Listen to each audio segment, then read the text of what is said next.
Hi, I want to welcome you to EDU 140, Exploring Critical Skills for the Professional Educator. I'm Dr. Dale Linton. I'll be your instructor. I've taught this course a number of times, and it's always one of my favorite courses to teach.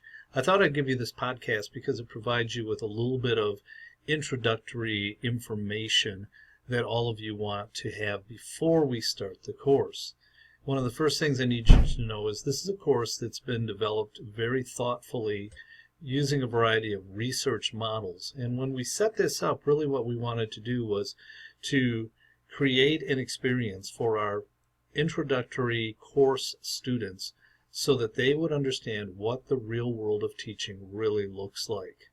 At the same time, it allows the students to get to know us in the School of Education, what are our practices, and what are our expectations.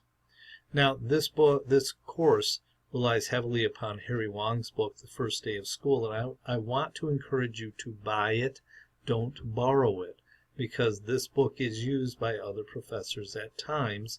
You could even find yourself using it as you go backwards and have to do your student teaching.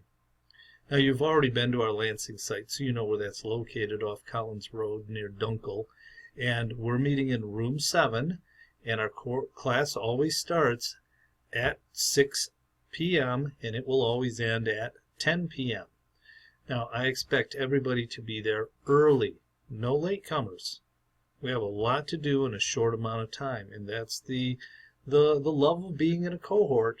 We roll together. I've placed some dates on the slide for you to look at. If you saw some original dates, you'll now notice that August 27th has been removed. That's because I'm required to be at a meeting in a different part of the state that day. And then the PSL will be conducted on September the 22nd. The PSL is our Professional Skills Lab. Don't let it freak you out. I will explain what that means and how you're going to participate that evening on our first day in class.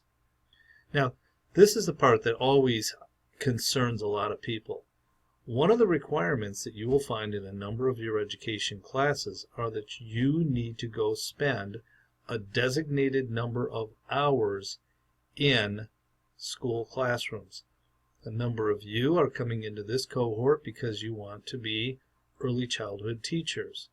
Well, in order to become an early childhood teacher, you first have to become a certified elementary teacher.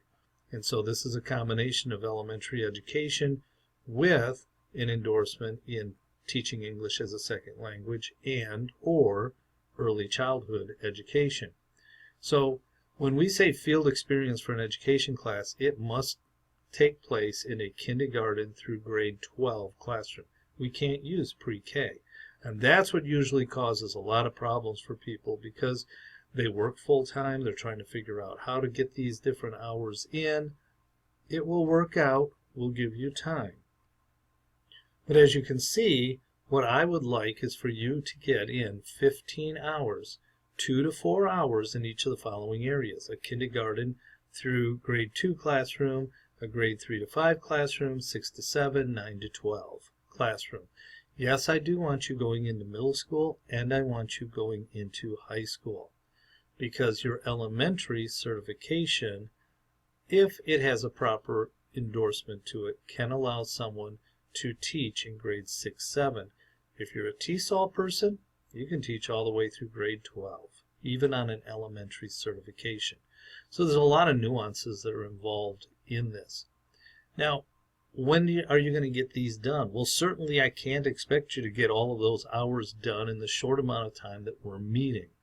But they will be due 12 weeks after the start of our course. So, just count 12 weeks after August 25th. Those hours have to be done. It's a requirement for passing the course. If you want to get started on these early, then we can do that too, because there's a number of schools in and around the Lansing area that follow the balanced calendar, and therefore they start in early August or mid-August. Some of the private schools are going to start before the publics, and this year's public schools don't open until September 8th. So that's a late start for them. When you go into the classroom, you'll do observation, you'll do some journaling. We got a lot of specifics that we would like you to take a look at. But I do want to make sure that you are aware of that requirement. And yes, you can make this work out. It just takes a little creativity on your part.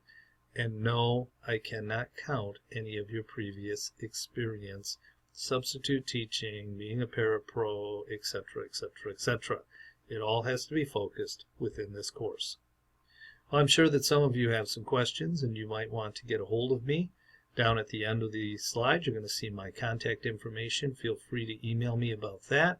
If you have questions, go ahead and contact Rochelle Johnson about the cohort, and she'll be glad to answer those as well.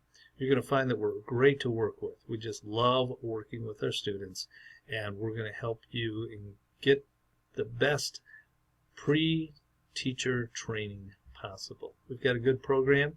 I'm glad you're in it, and I look forward to meeting each of you. Thank you.